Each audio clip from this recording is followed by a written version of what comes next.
السلام علیکم مرګرو څنګه تاسو ته یې کنه گرین چوک حال دی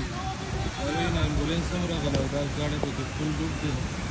الله دې خیر کوي چې څوک پکې زخمي نه وي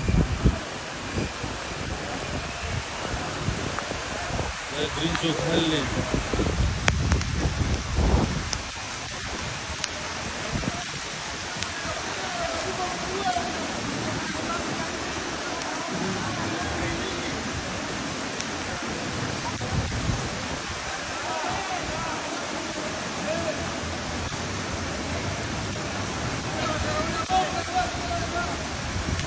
ډېرې سیوا شوي دي